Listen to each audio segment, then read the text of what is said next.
So when you go to Quizizz, and if you don't have an account, of course, you can sign up for free for an educator account. I've already got one, so I'm going to click on the log in screen and continue with Google because that's how I use my sign on.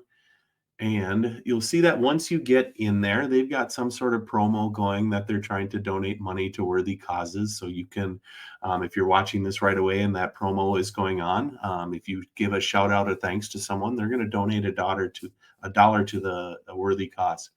But once you're in Quizizz, it lays out the menu very handedly over here on the left-hand side.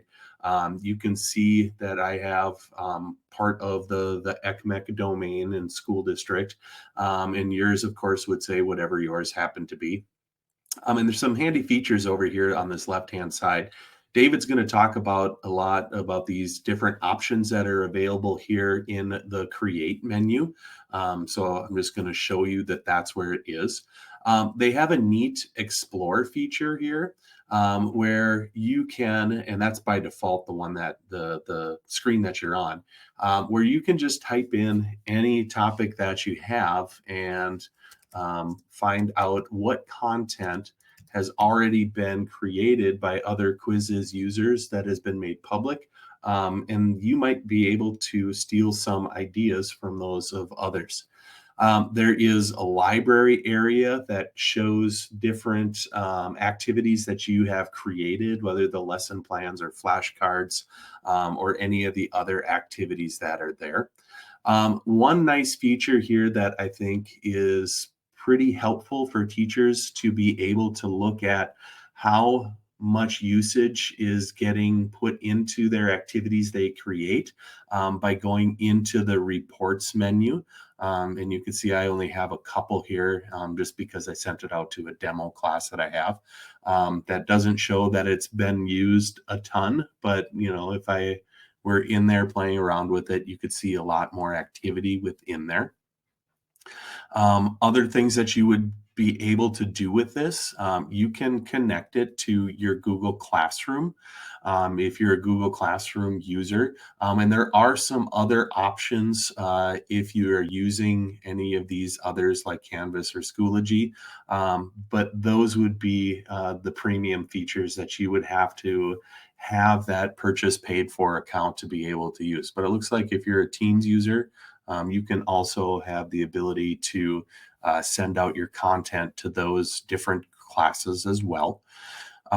There's the ability to create accommodations for certain groups of students once you had your kids in there.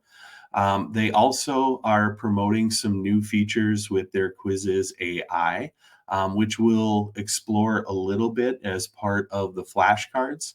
But there's also a toolkit down here that includes, kind of like you've seen with other educational AI platforms, the ability to be able to generate quizzes, worksheets, write lesson plans, those sort of things that we have found in, say, things like Magic School or School AI.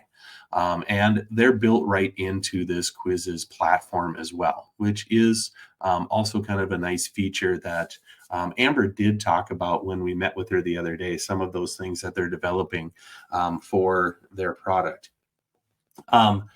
Yeah, and so if I go back here to this home menu, then you can see that it also lays out on your dashboard some things that are trending in your state or in your region, and gives you some other sorts of activities that might be of interest to you. So those are kind of the big features that it has available. One of the things that I would point out is what David and I are going to show you today are things that we are going to put together under the tools that are available to teachers for free.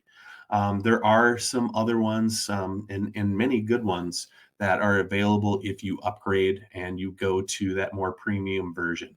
If you like this after trying it out and are interested in what those costs would be, you could see here it would be $18 a month on an individual plan, or you'd have to contact them for school and district pricing.